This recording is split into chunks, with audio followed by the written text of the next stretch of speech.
I'm here in Crowborough in East Sussex, outside the entrance of one of the two new military sites which the government has earmarked to house hundreds of male asylum seekers. This is part of Labour's plan to lower the cost of asylum hotels and to stop the anti-immigration protests which have been taking place all summer outside of the hotels. While some people may be happy that the men are being moved out of the hotels and put into army sites, residents in this town of Crowborough may be feeling slightly different as it's located next to a new build estate where houses are yet to be sold and are said to go for up to prices of £1 million. What do you think the residents are feeling right now?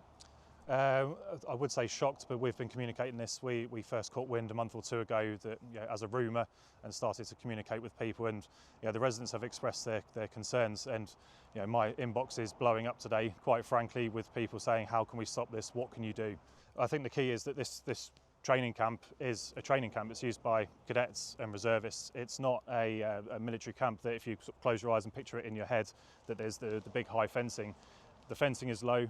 It's a large area, so people will be coming in and out unless drastic actions taken in the next month. I know of absolutely no consultations. As I said, when I've written an open letter to all of the councils, I had absolutely no response. We do have a meeting on Thursday between 6 and 8 p.m. at the Crowborough Community Centre. Again, I can't obviously make promises that reform are going to fix it, but what we can do is represent them. The Army training camp is located less than a 5-minute drive away from the town centre here in Crowborough. It's a very, very lovely place. There's a Morrison's, there's a Waitrose, there's a few pubs and cafes and shops. And residents who I've spoken with have told me that daily life here will be impacted by this change. I found out this morning, my daughter-in-law's looked on the website and she's seen it's already been rejected before. So there's obviously a lot of controversy about it because people are worried about these people, how they are, what they do, if they're allowed out, if they're going to stay in, then putting the public at risk. But like I said at the beginning, they've got to go somewhere. It's just, well, if we have to have them, we have to have them, but it won't be with open arms because of the risk they pose.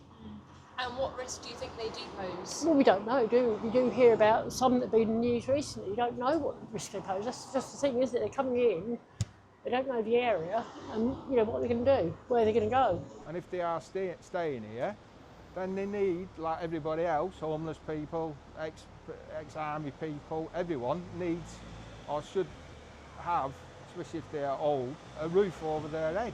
People are going to complain wherever they go, but they've got to go somewhere. And it's more government, more rooted with the government, how they handle it and deal with the situation, or different countries. But I have a lot of sympathy for them, to be honest with you, yeah. And how do you think the government is handling the situation? I think they're in over their head. They haven't really got a plan. A lot of it's short term. Based around how they're going to be here for the next 4 years. Politics these days is like that. You can't just drop people off next to them to wamble around and just find their place. They've got to be given things maybe to do, or given sort of insights of how to create a different kind of life. But it's not ideal just as a holding pen. I think they need to back it up with a bit more than just that.